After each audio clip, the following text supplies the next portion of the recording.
from the CyberHub bunker and studio. You're listening to the CISO Talk podcast. No sales, no bullshit, just straight talk. Straight talk. And now for your host and CISO, James Azar. Erich Kron, good morning, good sir. Good morning to you too. It's great to be back. It's, it feels like just a week went by since I last spoke to you. Yeah. Every week, though, feels like a year, my friend. It absolutely does. Welcome to the CISO Talk Friday AMA, right? New intro. It's a little long, but I like it. It gets people kind of fired up, ready for the show. Good morning to everyone tuning in. We're live on LinkedIn, Facebook, YouTube. So welcome. Erich Kron, he's the security awareness advocate over at KnowBe4 joining me today. We've got a few topics to talk about today that we kind of picked off about 15 minutes ago. yeah, that's about right. Yeah, we went over those just recently. We can wing it, but no, it's not really about that. It's really fun. Today's show's all about you guys, everyone listening in and tuning in. So welcome to the show. We'll say good morning to David, who's joining us. I like doing these on Fridays, man, kind of wrapping up the week, taking people's questions and whatnot. Let's start off with what you kind of brought to my attention, which, by the way, I haven't paid any attention to all week on the practitioner brief. One, because I don't really pay attention to these kinds of news stories because I feel like they're a little, they're clickbaity. But you brought up a very interesting thing. South Africa's main seaport has been under a ransomware attack and shut down for over a week. Yeah, that's it's pretty brutal. And what's interesting about this one, at least in what I've seen, and I'll tell you, I'm not an expert in this situation, right? But I've been looking at it. We talked to Anna Collard, who's down there yesterday. And the interesting part is they haven't actually come out and said it was ransomware, at least as of yesterday. They said it was an IT disruption, which we all kind of read as, oh, it's ransomware, right? But they've ended up kind of letting people off as far as work goes. They're sending people home because they can't function, right? And they've even claimed force majeure on a lot of their contractual obligations due to it. But from the outside looking in, it looks like this is definitely a ransomware attack by one of the kitty strains, which was something you and I chatted about. It's kind of interesting given who it is on the receiving end of this. Yeah, it's there's so much to cyber that's geopolitical in nature, right? There's so many different things that go on between right? So there's a war. Before the war and during the war, there are little battles that change the course of war, right? We can go back to the Civil War, World War II. If it wasn't for storming the beach of Normandy, if it wasn't for D-Day, who knows what would have happened? That was the battle of the war, right? And these little things in cyber, we have the same exact thing. These little battles that no one hears and no one sees about, but they're a critical part of this. In the brief stuff I looked at it, this does have some geopolitical implications. It's death kitten, which typically kittens are Iran, but they're being talked about in a Eastern European or Russian sense. But again, the name doesn't match the suit, right? If it's death kitten, then by all means, it's Iranian. But to me, going back to my intel background, Iran and South Africa are very much aligned politically, militarily. South Africa is one of the countries that still buys oil from Iran. So there's something in there that just stinks. And I don't know what that is. An interesting theory that I've heard is that it has to do with internal South African politics, because there's been a lot of turmoil there back and forth in recent times internally. And so there's some thoughts and there's some rumors that that's internal politics that have come to play here. Did they hire somebody? I don't know, exactly what's going on there. But the fact is they've taken it down for quite some time. And that's a pretty major shipping port down there. A lot of shipping comes through there. And, if you've ever been around a shipping port and you've seen how hectic it is and how crazy it is with loading and unloading these containers, I mean, it is a madhouse. It looks like an anthill out there. And everything is just stopped right now. So that has implications on the shippers, the people out there, and even other places in the world as shipments are coming through and being moved to other places. It's like the Suez Canal, only on a grander scale. Yeah, let's get to some comments real quick. Good morning to Jay. Thank you for joining us this morning, buddy. Alberto says, good morning. Hello from Georgia, the great state of Georgia, folks. We're in the house. I would like to know more about the 2021 and 221 and 2021 initiative. For those who don't know, the 221 and 2021 is an initiative that myself, Naomi Buckwalter, Christoph Fallon, and Renee Small started earlier this year to get 221 people hired in 2021 with no experience in cyber, helping them break through that. We have a CV review site, an interview prep. It's all volunteer, folks, no charge. It doesn't cost anyone anything. People volunteer their time to help people get into security. You can find out more, Alberto, by going to Christoph Fallon's LinkedIn page. And there's a Google link there to submit your CV, and we will be in touch. So go check that out. It's a really cool initiative we're doing for 2021. And our good friend Argani is here. Hey, guys, and happy Friday. And then this is Nick with good morning, all. Good morning, Nick. Thank you for being here. So you brought up something very interesting about the whole thing of hiring ransomware. We know that ransomware gangs are for hire. In fact, one of the stories, people were celebrating Revel and DarkSide going under, right? And all of our stories are kind of going to mesh together because it's a big picture thing. And I think a lot of times people focus on a singular cyber issue and forget that it's really grandiose. You've really got to have a 180 view or even a 360 view of everything that's going around you, because if you're just, if you do the kind of look straight ahead, you're going to get blindsided in security, right? Like this is the worst thing to do in security. And so DarkSide, Revel went under, right? After Colonial, after JBS, after all that stuff. And lo and behold, two new groups come up. Who would have thunk that? Right? Yeah, shocker, right? Shocker. When we killed Saddam Hussein, we didn't kill the Ba'ath Party. We just made him an underground force. When we took out bin Laden, we didn't eliminate Al-Qaeda. They just have a new leader. When we took out al-Baghdadi in ISIS, right, they got a different, to eliminate these, it's got to be a RICO type of activity. Because it's really got to be, you got to go after the foot soldiers, you got to get all the way to the top, and you got to get the entire executive team, right? And if you don't cut off the head to all of them, you're not doing it. Killing one guy doesn't work. And here with these ransomware gangs, having one brand, one company, one ransomware group go, hey guys, we've decided that we've made enough money here. We've made about $1 billion.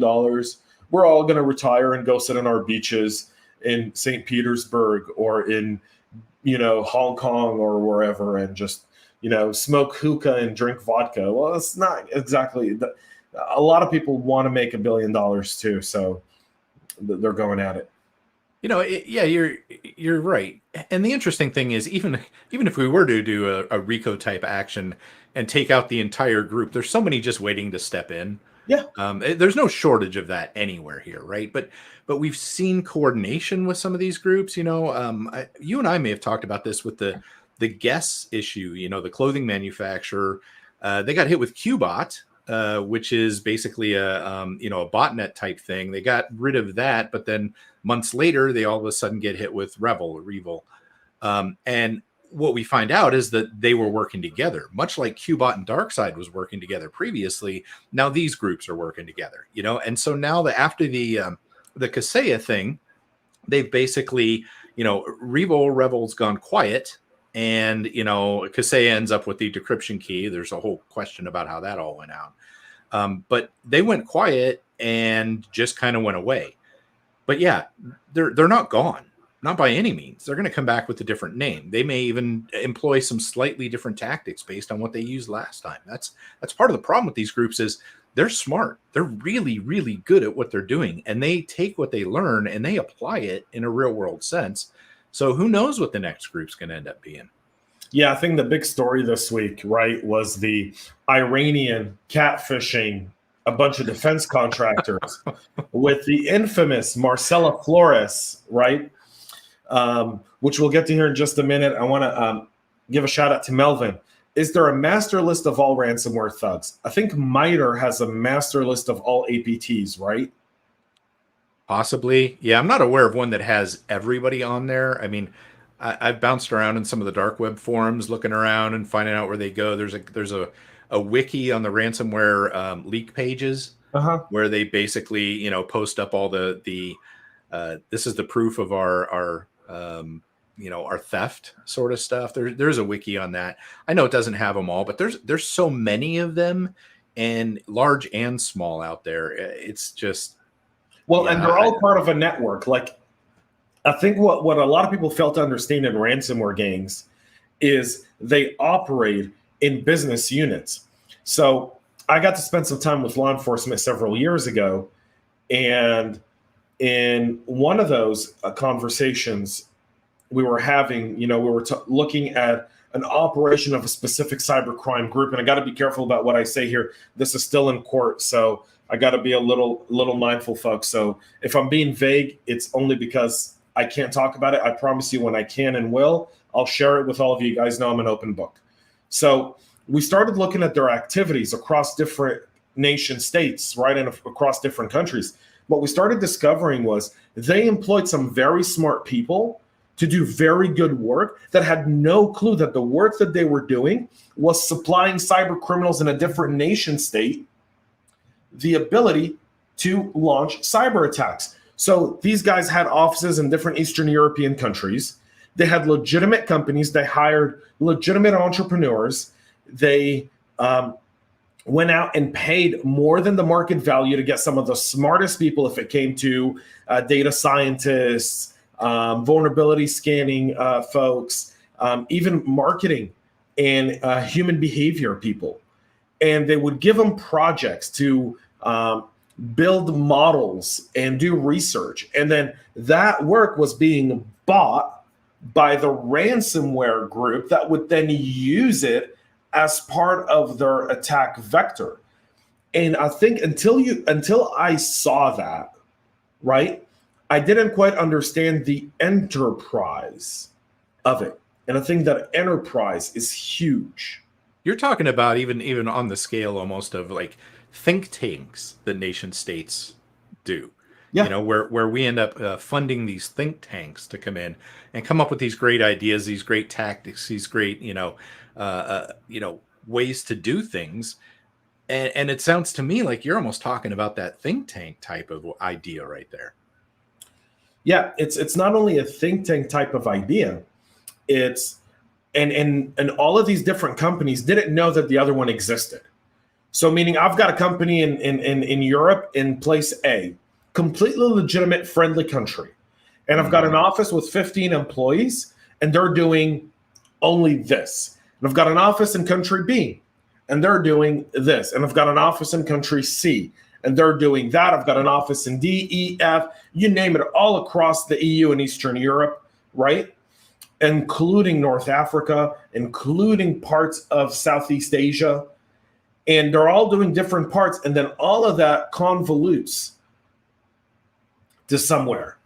And those people, when, they were rated by the local authorities, some of those people had PhDs. They're like, What are you talking about? I'm doing very important computer research here on behalf of a very big company somewhere. And they're like, no, you're not. You're part of a cybercrime organization.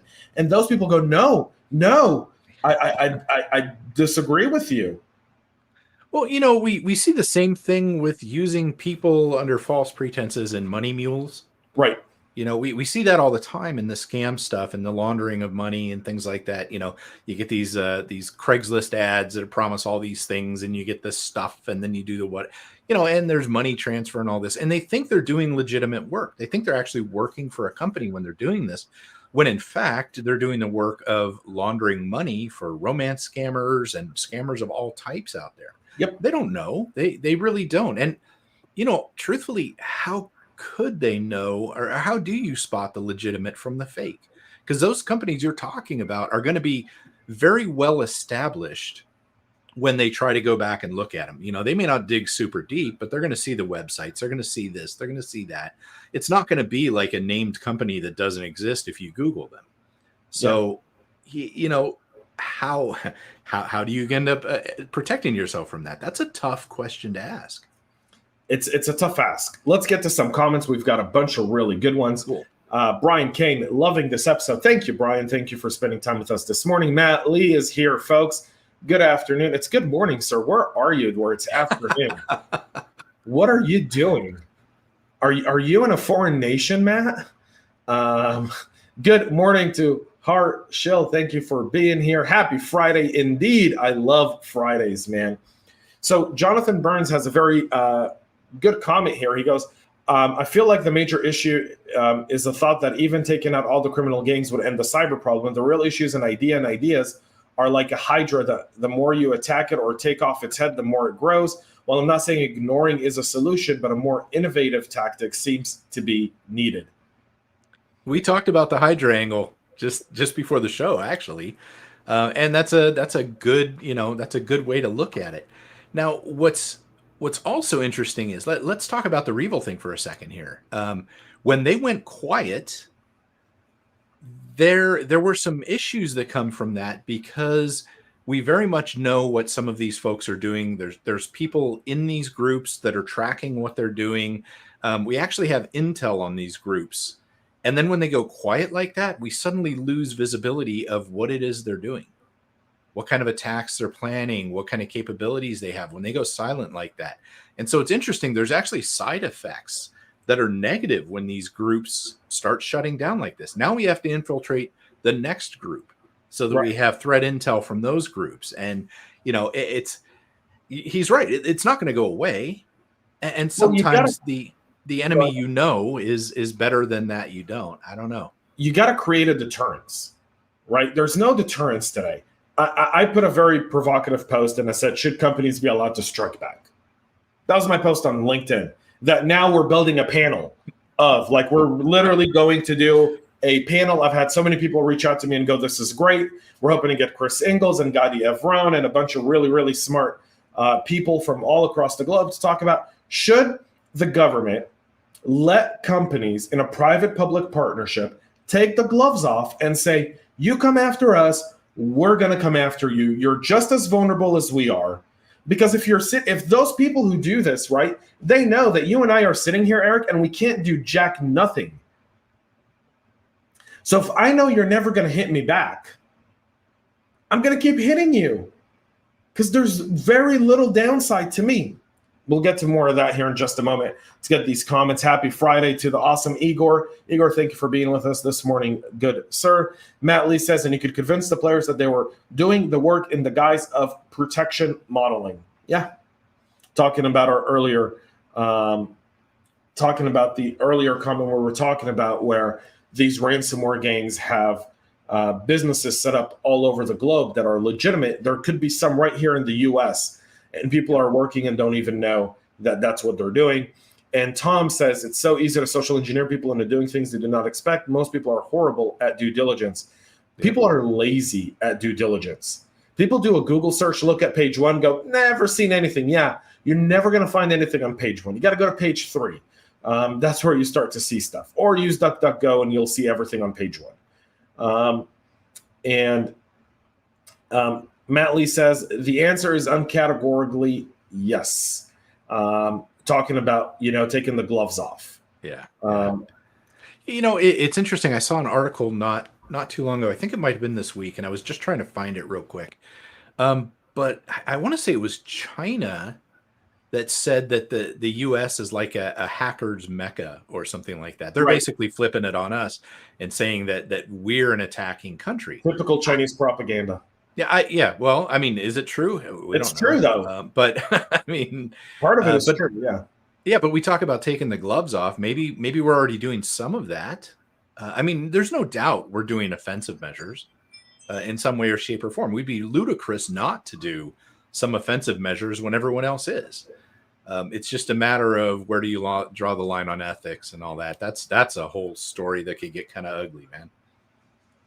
I think it's you've got to build a private-public partnership, right? So, for example, I'll give you a case in point, because as I form, I rarely throw out a LinkedIn post without giving it some serious thought before putting it out there, right? And I try not to write a post with an opinion. I try to write it kind of as more of a, let me advocate an out-of-the-box thinking concept to something that's going on, right? Jay brings up a really cool thing, which I've been talking about, which is the stand your ground rules for cybersecurity, right? So I'm not allowed to take my gun and go and shoot someone on someone else's property today, right, in the state of Georgia. You live you live not far from me. I won't say where you live because we're live on a broadcast, right? But you and I both live in states where you have a stand your ground law. Someone breaks into your house, you can grab your weapon and you can shoot them and kill them, and you'll never be charged with anything, right? Because that stand your ground. You're protecting your property, you're protecting your family, and the law deems that to be an appropriate response to that type of threat. Having a stand your ground law in cyber would deter. I'm not saying it would eliminate. I don't think it'll ever eliminate it. But I'm talking about, how do you decrease the rate of crime? Now, we're not dealing with a local gang that the FBI can infiltrate, or a gang task force from traditional policing can do. Because we're dealing in an international kind of point, and the threat actors, the people who do these crimes, don't exist on U.S. soil, comes a great question, right? If they're not on U.S. soil, what can I do to detract them, especially given the fact that they operate from countries that don't have extradition treaties or share the same laws and principles as the U.S. does? So let me ask you this. If, in fact, there's this public-private partnership that says, okay, you can go attack these folks if they attack you, and the government's kind of condoning that, does that not become sort of the state-sponsored stuff we would see from the other side? From a propaganda aspect, would that not be something that they would be able to use to say, oh, look, the U.S. government was behind this private party attacking? But they're already doing that. How do you know that they're not doing it? Let's talk about this. Russian and Chinese media aren't exactly known for their honesty. In fact, if you look, there's, I know, shocker. Everyone, I just dropped the bomb, let it sink in. But they're not really known about their transparency or honesty. So if we haven't, like, it's so funny to me. The one thing Facebook gets right is when I'm like on a Facebook feed sometimes, and I'll see RT and it'll say Russian state-controlled media. Or you see something from China, say Chinese state-controlled media. And you go, you got that right, Facebook. At least you got that right. Right? Like, here's one thing you're actually tagging correctly. Okay? But even if you watch the way they propagate stories that go on in this country or about this, they already do it, right? So, there's a saying that if you're already accusing me of it, I might as well do it.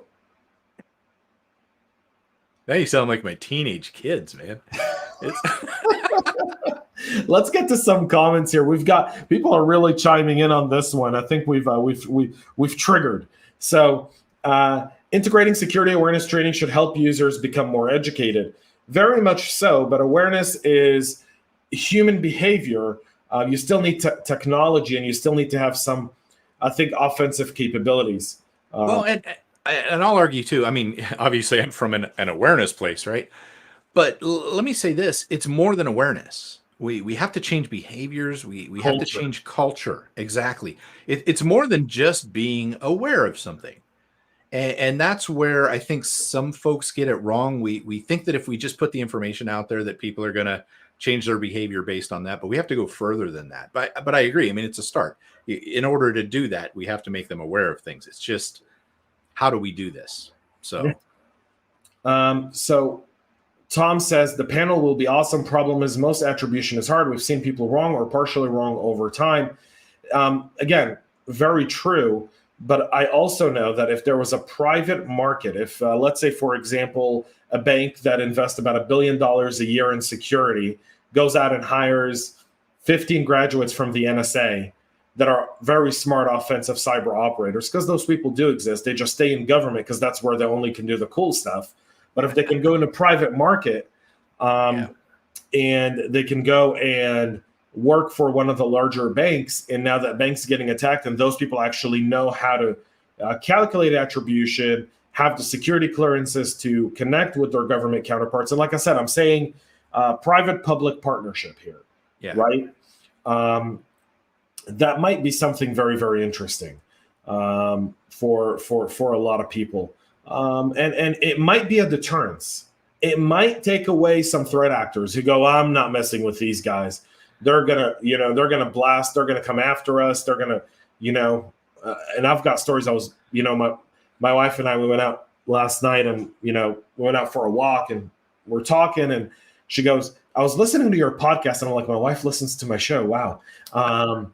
And she goes, and you said something along those lines, and I started explaining to her something, and she went, huh, that's really interesting. Kind of the idea of how if you create a deterrence and if you're able to create a private market for offensive security. You and I last week on Tech Corner, we talked a little bit about NSO, but weaponize NSO to not find vulnerabilities, but to find attribution and then help you strike back at the people who do that, might be a lucrative market in security. Well, there's some interesting public-private partnerships that do exist out here. And not always in the cyber crime like that sort of way. But have you ever heard of the Innocent Lives Foundation, the ILF? I have not. So it was started by a guy named Chris Hadnagy, social engineer LLC, and the guy that runs the social engineering village at DEF CON, right? Super nice guy. And essentially what this is where law enforcement can come to these folks who are outstanding with open source intelligence gathering. And basically what they do is they try to hunt down online predators, people going after kids. And so they'll use all of their skills to help identify these folks as a partnership with law enforcement. So they're in the weeds. And I think it's really interesting. We do have some of that happening here on the low end, and they've been responsible for busting a lot of these predators. They're not the ones kicking the door in, obviously, but they're doing the part where they're doing the research. Like you just talked about with NSO, what if they're able to do some of this attribution stuff? That's essentially what they're doing on a smaller, more private scale, is digging through those layers of, fake identities on the internet and figuring out what's going on there. And I think it's fantastic when we see that happen. And again, it's happening on a small scale there. So I invite you to check out the ILF. It's a fantastic organization. I will definitely check it out. We've got a ton of comments. Melvin says Chinese propaganda. Yes, there's a ton of that. In fact, by the way, China is blaming COVID on the U.S. That's ironic. Which, by the way, according to some people, is true because apparently Fauci funded it, allegedly. Oh, jeez. So we won't get into that conversation. But it's not. As Thomas Ryan stated, attribution is a significant challenge. Collateral damage would be a real factor to consider. Yeah. I absolutely agree. But that's where I think it needs to be a private-public partnership, and I think we need to evolve a model. Will there be times that we get things wrong? Yeah, absolutely. I don't think anything is ever perfect, but we ought to change the battlefield, and we ought to change that equation somehow. And I'm open to suggestions as to how we do it, because what we're doing right now isn't working. Tom says we stopped hearing about the American hackers. Also, we stopped about the American hackbacks after Stuxnet. Stuxnet was a nation-state coordinate. It was a multi-nation attack. I remember being in a briefing with General Petraeus and Nadav Tzafrir, the guy who runs Team 8, who was the former head of 8200 in Israel. This was a private event in Israel that I was at, and they were openly talking about Stuxnet. And on the panel, there was also like a French guy and a British guy, and they were all sitting there just giggling like little schoolgirls, right, about Stuxnet. Now, this was a non-filmed, this was before the Stuxnet went completely public, and the U.S. and Israel kind of went like, yeah, what's up? AC/DC, baby, what's going on, right? Like, it was very interesting to hear how they were able to weaponize that and get that far and infiltrate it, and how they were able to, I wonder how many people were executed. Like, I keep thinking of Stuxnet's like the dictator, Remember the dictator, where every time he made a missile, like someone would get executed, but then no one was getting executed. All those people ended up being in some Aladdin cafe in New York, right? Like, I wonder how many people, because of Stuxnet, were actually executed because of those failures. Because we both know the Iranian regime isn't exactly known for its humanity. So we'll keep that there. This here is Nick. So you start by not paying the ransom, and just as that just incentivizes the continuation of first and ransomware attacks, backups, and backup some more. They're encrypting backups, Nick. Yeah, they got to be offline. They got to be offline, offsite, unreadable. And here's the thing about talking about not paying the ransoms. I agree. In theory, yes, it's fantastic that we do the don't pay the ransom thing. I think you and I have talked about, as a matter of fact, James, the legislation that they've tried to pass around that to make it illegal is hugely flawed, which is one of the reasons why it's hard for me to promote the message of never pay a ransom, because obviously there's factors behind that. But it's hugely flawed when they try to do the legislation around this. Although that comes down to de-incentivizing it, right? It's either make it harder to do or make it less profitable when it does happen. And then they'll find something else to go do that's more profitable. So that's definitely an angle we got to take. We just got to be careful with the hard line that a lot of folks are trying to draw on that place. Yeah, I completely agree. Melvin has a book recommendation. Read The Starfish and the Spider. If you haven't read it, I will add it to my book list. Tom says, hack back as a service. Thanks for the business idea. Sadly, you need to be a CI, not to be arrested. Brilliant idea, though. I love it. I love it. Great. You know what you need? You need a logo with that, right? We need to put together a logo. I may end up making T-shirts. I love that. Me too. David says, there's a fundraiser for Innocent Life Foundations currently going on. David, do you mind sticking the link in the comments, and then I'll put it in the show notes as well on the other platforms, please? That'll be great, so people know where and how to donate and support. And this is really effective. Kind of go donate to these types of organizations. I know there's a bunch. I volunteer with a bunch of different task forces, all law enforcement related to, finding pedophiles online. And I'm part of the lawsuit against Facebook for stopping human trafficking. And we want to launch the same lawsuit against Reddit. Reddit is the #1 platform for human trafficking. It's bigger than Craigslist and Backpage combined. Wow. I didn't know that. That's news to me. I've just never looked into that angle. That's why we've stopped streaming on Reddit. I can't logically support a platform that understands that there's human trafficking going on there and does nothing about it. That's why I don't stream on Twitter as well. Twitter and Reddit right now are the two largest platforms for human trafficking. And we got to address it. We have to talk about, there's an elephant in the room with social media platforms. And no one wants to talk about it, but it applies to security people. When we do our clubhouse rooms, right? Often a lot of these things always mesh up, and they go, well, we have the experience. There's, in one clubhouse room, I've got brain power to go in there, and not only the brain power, but the technical expertise. We've got the developers who know how to build and design these algorithms to sniff these human traffickers out and block them. We have the law enforcement individuals that know how to go and pursue them. We've got the forensics people who can make sure it sticks. And we've got the lawyers that are happily and willing to sue these people into oblivion. And we've got the cybersecurity guys and the special forces guys that are ready to break down doors and bring these guys to justice. But we don't have the social media platforms executing on any of this stuff. Yeah. But you know what? If you criticize someone on social media, you mind it. You're out of there. Igor talks about a huge topic, never pay the ransom. Agree, big time fraud. Don't think there is one size fits all. Yeah. And I completely agree.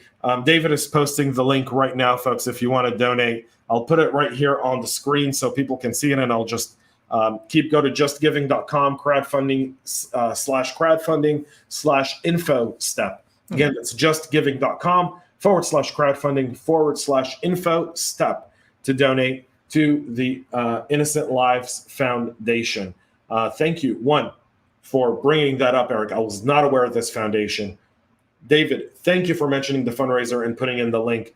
I'm forever grateful when our community is able to support. I just want to say, I have the best cybersecurity community on planet freaking Earth. We raised $4,000 to the Wounded Warrior Foundation. Awesome. So, to the Wounded Warrior Project, sorry. We raised, I got some really cool swag from Wounded Warrior because of everyone's donations. And we're going to do something come up November for Veteran November again. I'll be announcing that in the next few weeks. For the month of November, I'll be doing daily content around veterans every single day. And you're a veteran, Eric, correct? I'm a disabled vet. Yeah, disabled vet, as a matter of fact. Yeah. So I love seeing stuff like that. I mean, my disability isn't a loss of a limb or something like that. I have other things going on. It's not always apparent, but there's a lot of people out there that really need help, and I appreciate that you do that. And I got to tell you, I'm going to throw this out there, James. This is a really weird episode with you and I together, because I don't think once we've said we can agree to disagree on that. I don't think we've actually disagreed on anything strongly yet. That's really weird for us. Yeah, you guys should go check out our Tech Corner from last week. So go to the CyberHub podcast, check out last week's Tech Corner. And Eric and I kind of went around Kaseya and NSO, and we disagreed a lot. And I like disagreeing with people, and we're respectful. Like, I will be honest with you guys. Eric and I can go and have dinner and talk about everything and be just okay. We can disagree on stuff and still be great friends. Dialogue, folks. It's important to share ideas. We need more of that. To provoke thought. Yeah. It's important to challenge the status quo, because that's how progress is achieved. Right. And when we talk about ransomware, look at South Africa, right? Let's go back to how we started this thing, right? For those who are joining in now, we started this CISO Talk Friday AMA, and Eric is joining me today, and I love having Eric on the show. Eric and I think differently on some things, and we think very similarly on others, but we're able to politely and effectively disagree and still hug it out and never hold a grudge. And I think that's really important, is to understand that you don't always have to agree with people. And if you have friends all around you and they all think what you think, you're in a bad echo chamber and you need to get out of it. Yeah. All right. And that goes to, forget politics for a second, that goes to security. If you're a CISO or you're a VP or you're a director or you're a manager and your entire team agrees with everything you say, and when you sit in a meeting, you get zero pushback, fire everyone and rehire your team. You got to have diversity of thought. Naomi and I yesterday on with Renee on breaking into cybersecurity, we got half an hour alone to just jam out. And when Naomi and I are with no supervisors, oh wow, not very good, right? But I will say that you gotta think different. Diversity is not a dirty word. It's a very good word. You got to know how to use it and how to apply it.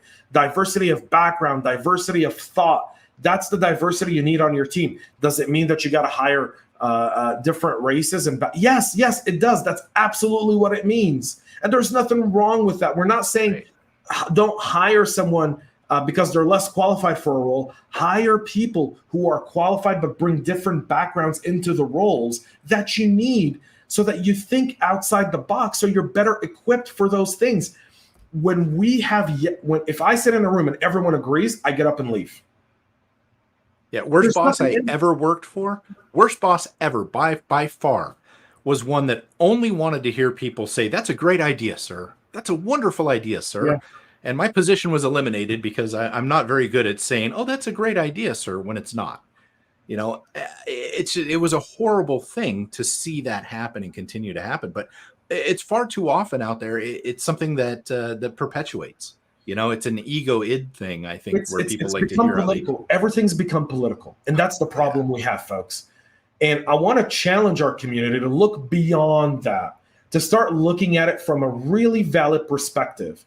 It's not about who you vote for, and it's not about your values. It's about understanding the skills that we need in order to really change the formula in security. And the skills that we need don't come from everyone saying, a few years ago, I was out against certs. And I got a very nasty letter from someone from an organization that says, "James, why do you hate certs so much? I said, I don't hate certs. I think certs are very valid, but I think there's a problem with certs. And the person said, what do you think it is? And I go, we're teaching people to think one way about a problem rather than bringing people in and explaining the problem, showing them the limitations and allowing them to explore different ways to solve it. So what ends up happening is you create a standard and people believe that that standard is it and nothing can change it. So you lose that innovation or that ability to think differently about solving a problem. That's interesting. And this may be the one. This may be the one where we don't agree. Now, I too, I think there's value in certs. But I also think, like, at least in my case, I got my cert, I'm done, I moved on. The whole purpose for me getting a cert was to kick down some of the, the gatekeeping in HR, frankly. Right. And that's my issue with certs, is more about the gatekeeping. And there's a lot of people out there, nice, Thomas. There's a lot of people out there that get certs only because it's going to kick down that gatekeeping door, which is, to me, is a horrible thing out there. That's why I did my CISP. Right, right, exactly. Why I did my CISP. Most of the people do it, right? But it's not necessarily, I don't think it made me think that this is the only way to do things. It did expose me to ideas in a certain way, but in my mind, it's just another way of doing that. Now, in all fairness, I got my certs after being in the industry for 20 years, right? So it wasn't like I was just walking out the door, getting a cert and moving on. And I could see where perhaps that could influence your forward thinking if that's the extent of your experience. I know, but a lot of people that I know, that especially ones that got them later, it didn't really change how we thought about doing certain things. We were mostly just doing it to check the box, honestly. But that's the problem. And I think that's the biggest thing with certs is people are doing it to check the box, not to get the skills, right? So people get more out of doing, what's it called? The hack the box challenges than they do doing a security plus or a ethical hacker.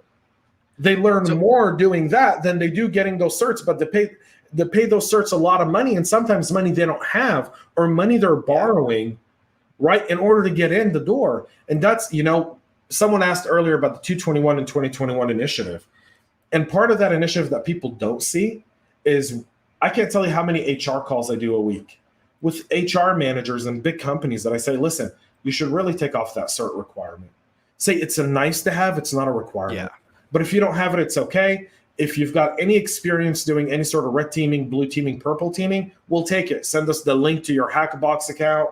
Send us, your ranking. Send us your work. Send us your website. Send us your GitHub repository. We'll consider that. So I'll say this about certs, especially the CISP.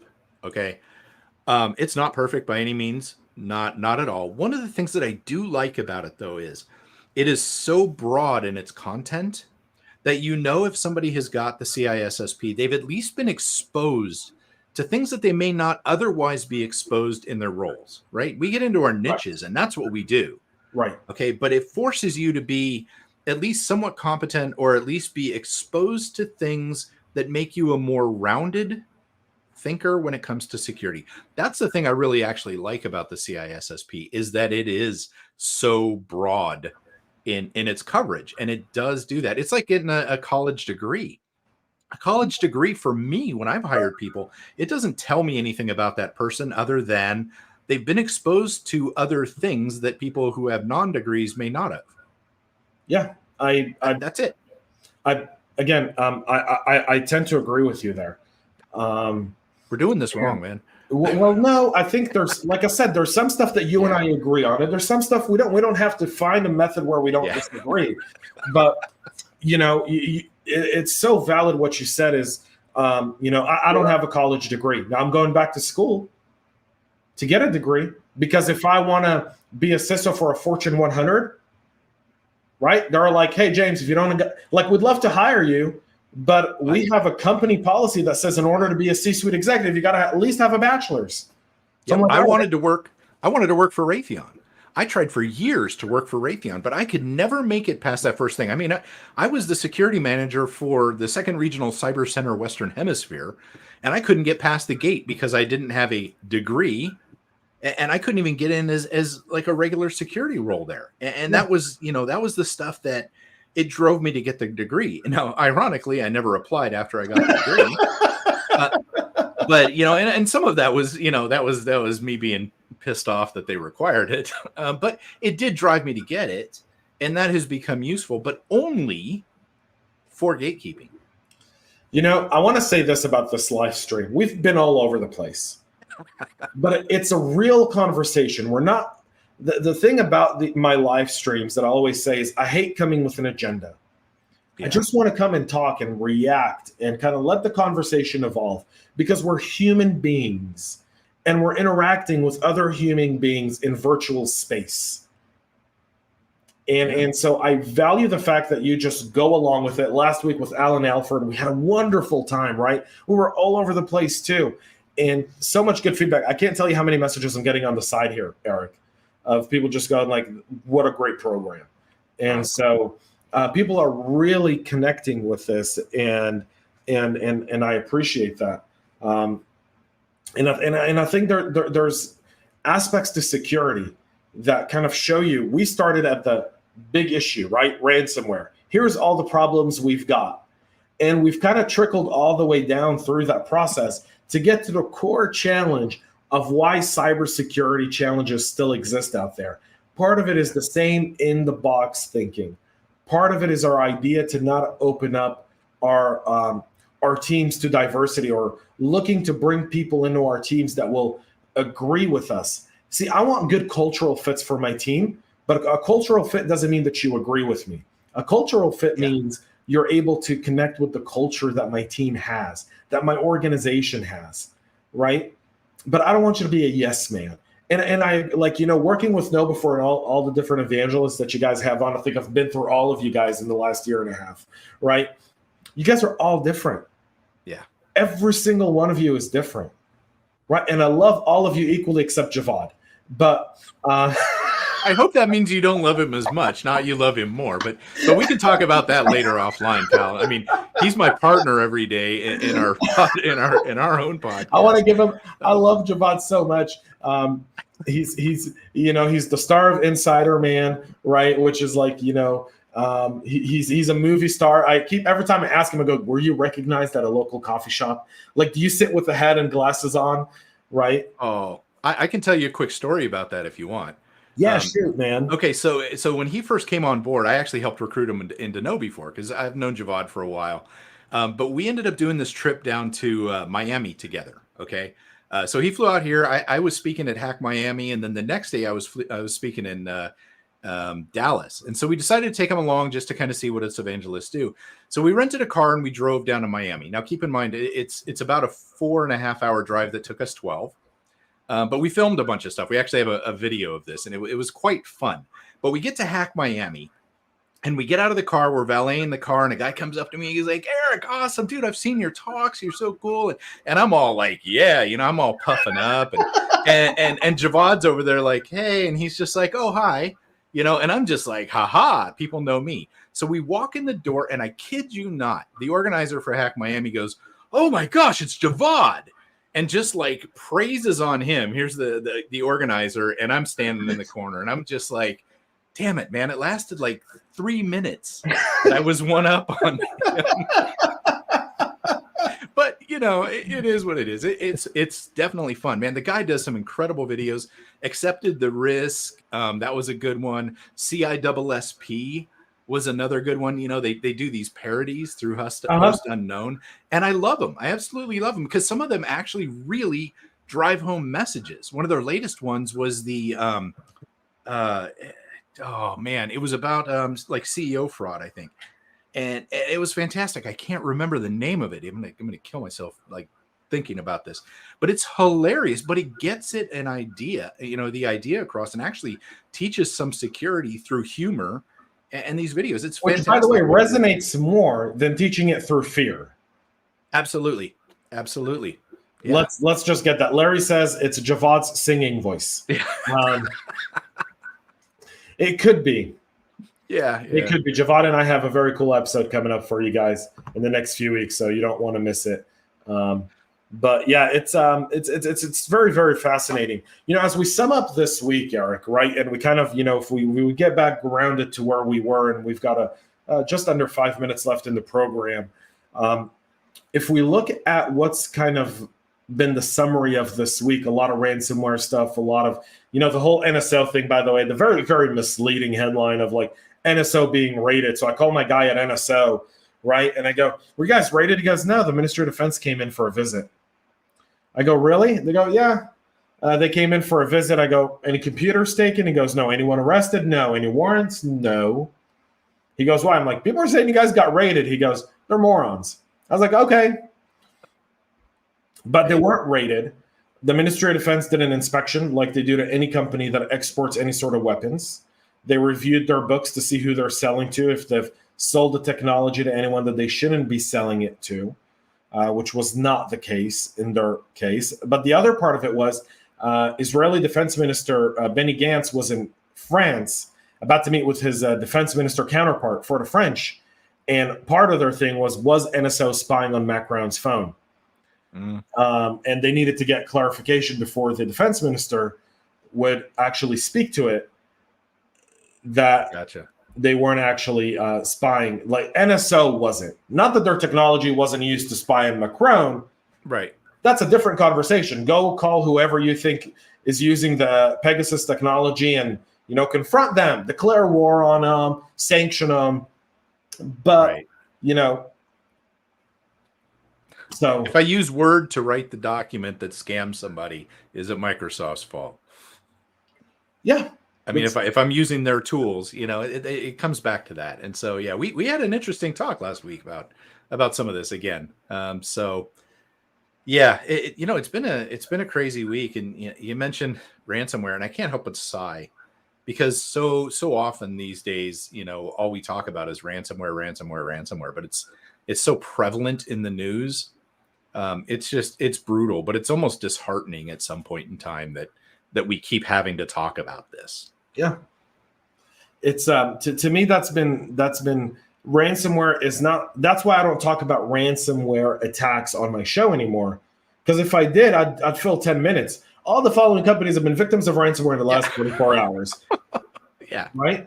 Like I can do like a whole Star Wars thing where, like, just go in and put so-and-so.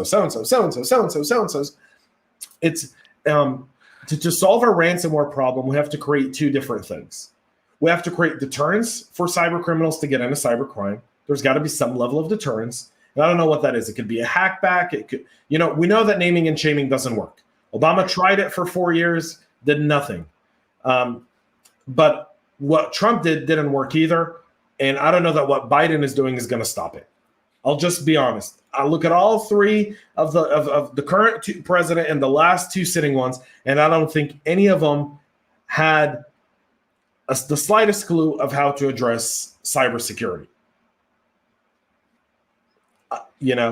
Well, we have at least seen like Ziggy gave up all of their stuff because of the threat of law enforcement. So, yay, at least we got somewhere with that because law enforcement is getting, I don't know if it's more skilled or quicker to respond or whatever, but that was a change that happened. A lot of the underground forums aren't talking ransomware anymore. They'll talk about other crime, but not ransomware as far as groups go and gathering people like that because they don't want the heat from law enforcement. So some of that has been having an impact. Is it stopping it? Oh, hell no. One of my favorite things actually that I heard this week, I don't know if you heard about it. It was one of the groups, and I can't remember the name of it. Their online forum was being ransomed because somebody was going up there and they were dropping porn all through there, like constantly.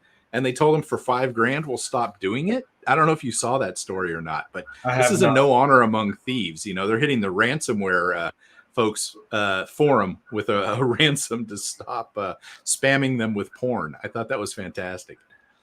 Yeah, we've got some final comments here before we end the show. Tom says we need the days of hacker groups fixing their nemesis exploits to come back. Yeah. And Nick says laws do not stop criminals, so they will not stop in the cyber realm when it comes to ransomware attacks.